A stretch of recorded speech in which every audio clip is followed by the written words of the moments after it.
podcast. My name is Harvey Bublitz, and welcome back to the fourth Sunday of Advent for the week of December 21st, 2025, and I'm excited to have you here. I'm excited to get in this week's podcast, and I'm excited about a few different things. One, here we are nearing the end of Advent, which I think in and of itself, I enjoy this time of year. I enjoy the aspect of what is all going on. I enjoy the feeling that most of the time we get as a culture, at least here in the United States, where we're coming together. People seem to care about each other a little bit more. There's this sense of giving that just really radiates out of people at this time of year, and I've always enjoyed that, and I think it's a cool aspect.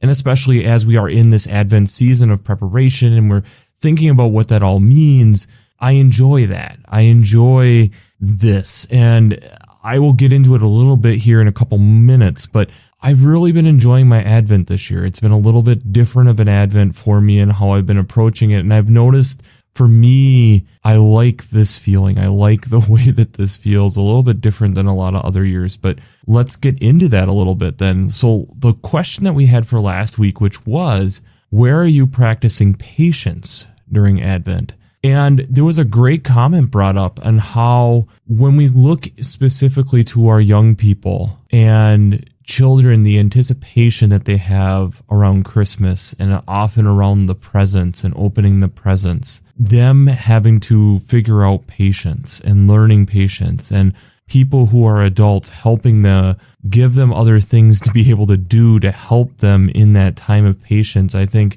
is a really great analogy to be thinking about and to contemplate for all of us as we look back and think back for our past Christmases and Advent seasons. I think that's an amazing one. I've also, for me, one of the things that I think has been a major difference for me this Advent is the Advent devotional that I've been going through with my wife. It's named All Creation Waits, The Advent Mystery of New Beginnings by Gail Boss. And it goes through, and you really have to read the introduction to this book, but it's the aspect of talking about how we often see the preparation of Christmas through Advent in this thing of things to do, this to do, that to do, and don't actually prepare like spiritually. And sometimes that preparation is to actually slow down. And she then has a daily devotion that works through different animals and what they do during their winter season. The different types of torpor that they have, the different types of slowdowns they have, what does it look like, each one having a very unique way, and then kind of asking, what can we learn from fill in the blank of the animal from today during our Advent journey. And I've realized as I've gone through this that one of the things that I have enjoyed a lot about this Advent is the aspect of slowing down, is the aspect of not doing a lot, the aspect of being able to maybe tackle a project that I've been more wanting to do that doesn't necessarily mean anything for Advent, but it's allowing myself to slow down to be able to get to these things and to be able to rest and relax and listen to my body and what it's actually needing. And I think that's a key aspect to Advent as well. I'll attach it down in the show notes. I have really enjoyed this. My wife and I have really been looking forward to it every night when we go through and read that. So shout out to my dad for giving that to us as a gift. And I'd highly recommend checking it out next year for your Advent journey. So let's just jump into it this week. The Old Testament reading this week is out of Isaiah chapter 7, verses 10 to 16. This is a moment where we need to understand a little bit of the history of what is going on with the tribe of Israel. This is after the tribes have split. We have the northern and southern kingdom, and we're in this text talking about King Ahaz, who is the king over the southern kingdom. Now, the northern kingdom and Damascus are trying to come together, and Damascus is non-believing people. They are coming together and trying to bring the southern kingdom into this because the Assyrians are attacking them, and they're trying to keep them away. So as we typically know, as we've been following the tribes of Israel, there's a lot of these different wars. And what King Ahaz has done is he's run. He's going to hide. And what the Northern Kingdom in Damascus wants to do is essentially take him over, get rid of him, put in basically a stand-in, fill in so that they can go on and take on the Assyrians. And this is one of the moments then that the prophet finally catches up with Ahaz. And the moment here of what Isaiah is saying to Ahaz is, when has God let you down? When has God abandoned you? Look at how God has continued to provide with food, with all these different things. And when has God let you perish? When has God abandoned you? Why then would you abandon God and run away and not trust that the Lord is going to be there with you? So at what point then do you recognize and understand that the Lord is with you? The psalm that goes with this is Psalm 80, verses 1 through 7 and 17 through 19. And this then is recognizing first and foremost that we need to be turning our ear toward God and recognizing that God then is the one who is able to restore us, to give us the desires of where God is trying to steer us, being able to get us in line with where God is trying to steer us. But then along the way, God has, again, coming from verse 5, is continued to provide for us and make sure that we are fed and nourished and to restore us so that we are able to be living in the fullness of what God has created us to be at the right hand and to be these people that is following in the light, and that we are restored and having our face shine and be that glowing example out in creation. The epistle text or New Testament text then is from Romans chapter 1, verses 1 through 7. This is the introduction into the book of Romans, and it's this recognition on declaring who Christ is and what Christ has done for us, but also recognizing that we are all in this family, this brotherhood, but almost this familyhood together of belonging with Christ, and thus allowing that faith to be shown in obedience, allowing that faith to be shown out and amongst other people and other believers, whether you are from Rome or, as we know now, beyond that, being able to share that with other people. The gospel text then is out of Matthew chapter 1, verses 18 through 25.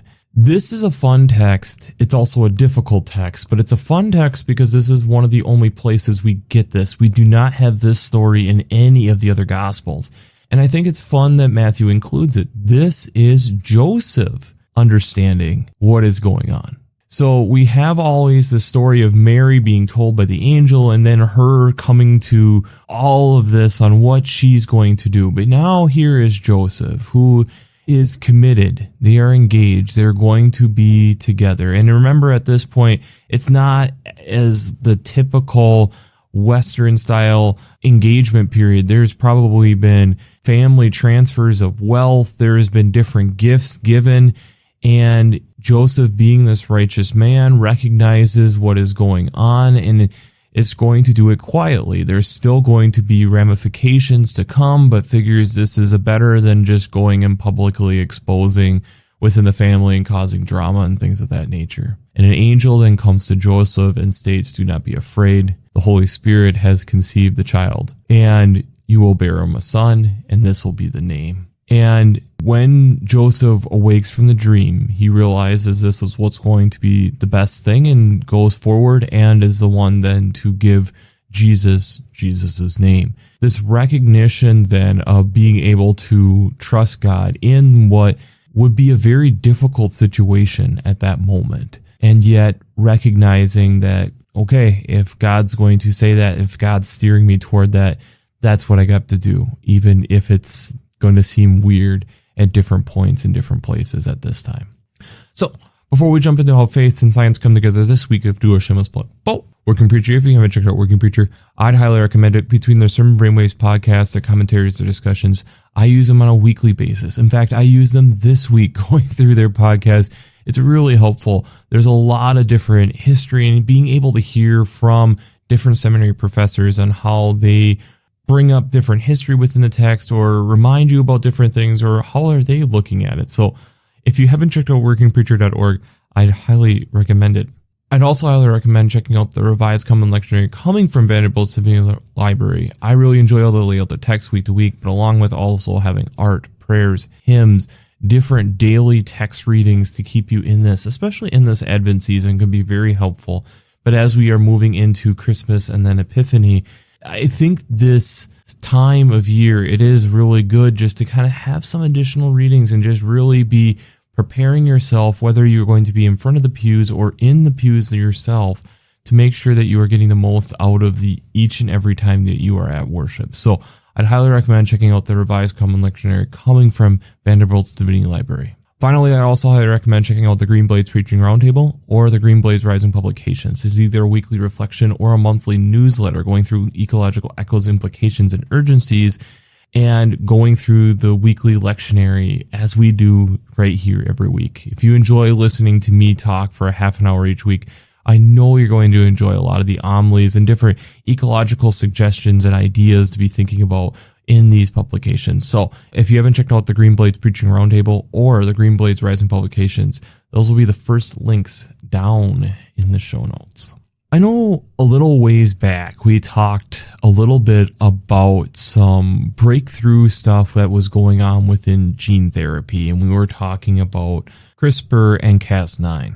And let's just do a quick refresher on what that is. CRISPR and G9 is that we have gotten the ability to have something to be able to identify within your genetic coding, within your genome, being able to find sequences and recognize that, and then the Cas9 to be able to go in and cut that out and be able to replace it, and thus being able to make edits to your genetic code to be able to help in gene therapy and just being able to help people with genetic diseases in particular. And so this is a huge breakthrough that we have talked about previously in the podcast, and it's something that we're going to be talking a little bit about today in a little bit different way, but I think it also ties in really well. So in this last year, we have had the first ever in vivo gene editing drug. You've probably heard in vitro before. In vitro means that you're pulling cells out of somebody to kind of work with them within a petri dish or to be able to modify the genetic coding in some way, and then you're bringing them back into the body in some form. This is a little different when you're saying in vivo, which means within the living thing. And so essentially, instead of pulling those cells out, you're going to just do it within the body. And so this last year, we had an amazing thing happen, partnering with the University of Pennsylvania with a child who was born and that they nicknamed KJ. He was diagnosed with carbonyl phosphate synthase 1, CPS1 deficiency. Essentially what it was is that he didn't have an enzyme that was able to break down the ammonia that is naturally occurring in your blood to put it into the urethra cycle, thus being able to get rid of it in the urination process. And this was due to this enzyme being shorter within his liver. And what he ended up having was the misfortune of having two recessive genes from his parents. So if you remember back to your genetics course, maybe in high school, there's dominant and recessive genes, and thus he got two recessive genes, which can be fine, but in this case, both of them were coding for this shorter enzyme, and thus not allowing his body to actually get rid of the ammonia within his blood. And what this does then is it causes the ammonia to build up in the brain, and high exposures to that can do irreversible damage to the brain and cause death. And it's been something then that has been studied quite a bit, but especially with a lot of genetic disorders, there hasn't been a lot of treatment necessarily put into them because a lot of our medicine has been focused on where can we put time and energy to affect the most people.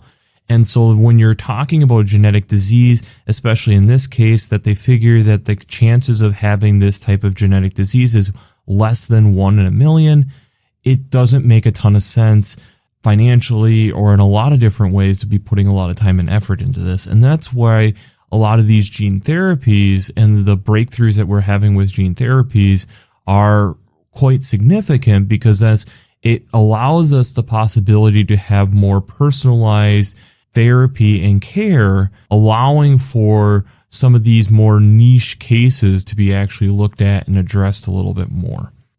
So they noticed then within this liver enzyme that there was a misspelling within the DNA, essentially that there was one of the protein markers was the wrong type, and it was going to cause a lot of problems. So with recognition very early, one of the first things that they did for the child was put the child on a special diet low in protein to help with the reduction of having ammonia. But as you know, a lot of protein is needed in a growing person just in general. So it was one of these things that got very difficult. And as they are trying to figure this out, having a lot of different things that were kind of set up on the side to help them along the way, but it still caused for a lot of difficulties.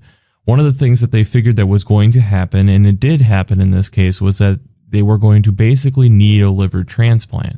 But especially when you're dealing with an infant like that there's just a lot of complications with this, and it makes it really difficult to be able to figure out how we're going to have a liver transplant and have the baby go through that type of intensive care, essentially, that the body just is going to have to recover, and it's only been alive for such a short period of time.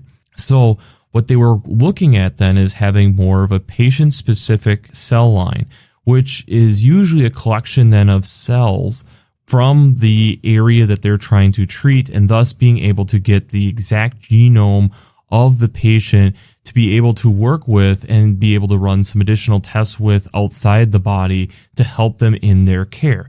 In this case, because we were talking about the liver, and again with how young the patient was, it made it very difficult to be able to do that. So thus we were able to use a cell line from a patient from 1982 that they have been able to keep going, and being able to insert the genome from KJ into that. And so, like we talked about at the beginning, with CRISPR, you have CRISPR, which goes and finds the section of code, and then you have Cas9 that cuts and replaces that code. In this case, they were having to do it a little bit differently. They had to use a guide RNA with an adenine base editor to be able to replace the adenine with a guanine.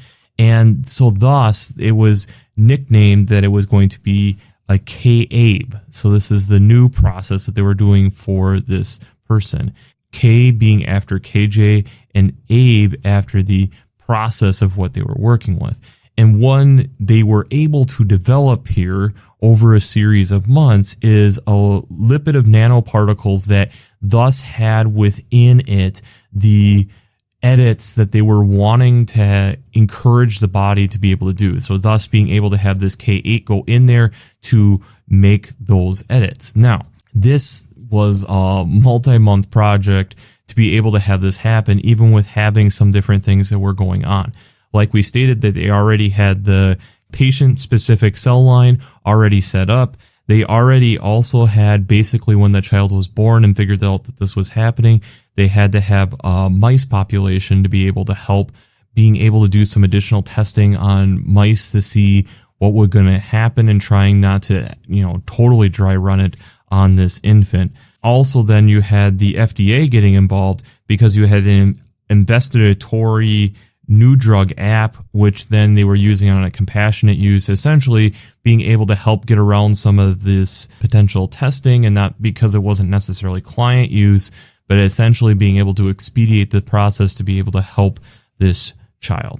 Now, from everything that we've been able to recognize, especially that this has happened in the last year and a half, the child has been going well. It hasn't necessarily fully cured the problem, but it is something that now is manageable. We'll put it that way. And it's something, again, as the doctors are going to have to manage long term and see how this is going. What is significant is this is the first time that we've ever had gene editing therapy within a person in vivo. So essentially within the body, that we've been able to do our own gene editing. But even to that point, there was a moment that there was a question that went to the parents and asked, is this what you want to do? Because with anything in life, there is definitely still risk where they go in and it cuts the wrong section, or it has some long-term ramifications that are negative for the child. But again, it was also at this moment that the child is also going through and having more and more side effects because the body isn't being able to produce this enzyme to actually break things down. So they did, starting at month 6 and then giving some additional at month 7 and month 8. They were able to see significant progress in the child, KJ, from this gene therapy. There's a lot of trust. There was a lot of scary moments for those parents, and just a lot of also encouragement from the doctors that we're doing the best that we can. I think when we look and think about Advent in our preparation, and it's so easy for us to jump to the next coming of Christ, or us just thinking through and trying to get to the nativity, especially, between this Sunday, the 21st, and the next Sunday that we meet, we have Christmas Eve, Christmas Day. It's easy for us to jump there. We forget about the difficulty of what has all happened. Mary having to travel as much as she did in that trimester of time. How about even Joseph, like we hear this Sunday, and him having to wrestle with, okay, this is the person that we've gone through the process of engagement. We've gone through all the families getting to know each other and the gift swapping and all this stuff. And now she's pregnant. And yet then God coming to him and saying, this wasn't by her going out and being promiscuous. This is me. And you just have to trust me on this. And we really don't hear that much about Joseph through the rest of the Gospels. A couple times here and there, but we really don't get to hear much of Joseph. But this is one of the true moments of faith that we hear of Joseph. I think it's really easy for us when we are feeling cornered or feeling overwhelmed that we run away in some form or fashion, physically or metaphorically, like we see with King Ahaz. And we feel like we're all alone. But yet, what do we find? That God is still there, and God reminding us yet again, I have loved you and cared for you and provided for you. Why wouldn't I keep doing that?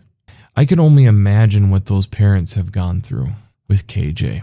I can only imagine that when the doctors, as it was quoted from the parents, when the doctors came in and said, this is what we're going to try, their comment was, it sounded like something out of a sci-fi movie. And now they literally have a child who is the first one to ever have in vitro gene therapy. Does sound absolutely crazy. But isn't that not what it would have been like for Joseph as well? Where Joseph is like, okay, what do you mean?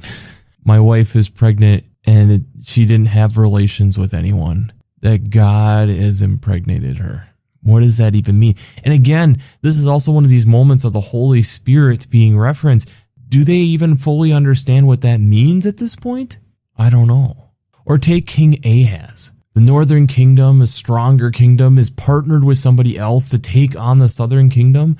And yeah, it feels overwhelming. I don't want to go to war. And yet God then still stating, I'm going to continue to provide like I always have. Why would I get out of that business right now?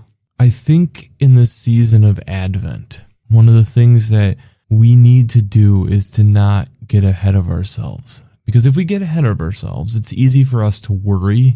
It's easy for us to make assumptions. It's easy for us to run away. It's easy for us to get ourselves into a corner that we aren't supposed to be in. And then God meets us in that corner and says, well, I'm right here with you. If you had just asked, I could have helped. Or if you had just given me a call and said what to do, I could have showed you a path. When we think about gene therapy and what KJ has experienced, this isn't something that just came up overnight. This has been something in development for decades to get to this point to have the first one. And it's exciting. It's amazing. And that's where I think in this season of Advent, it's easy for us to get so focused narrowly on just the nativity that we miss all the years of preparation to get us to that point, to get us to the point where Christ was born. The promises and the fulfillment and the people trusting and continuing to tell the story, continuing to hold on to that truth, continuing to believe even when it seemed difficult, even when it seemed like a sci-fi story, that there was still something coming. There was still something greater.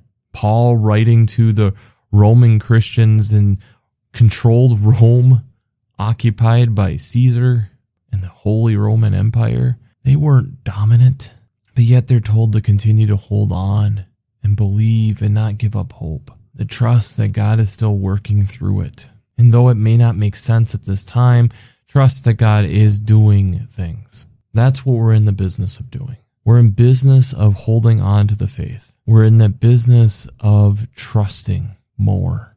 We're in that business of patiently waiting to hear what God is saying next. We're in that patiently giving God the trust and the ability, trusting that God's going to make things work. So the question I have for you this week is, where in Advent do you need to trust? Where in Advent do you need to trust? I know for me, and I think that's partially why this Advent has been so substantial for me in slowing down, is just trusting that things will happen. I enjoy the decorating and all that, but it's been a lot slower this year, just getting to it. And I don't know entirely why, but I've enjoyed the slowness of it. I've enjoyed the rest. I've enjoyed not being in the hustle and bustle. I've enjoyed it, and I resonate with, for the busy year that it's been, to try to have moments of slowing down. And if we don't allow that for ourselves, we're just going to hurt ourselves. And if we can't do that in the season of Advent, then we haven't really learned anything from the aspect of Mary and Martha.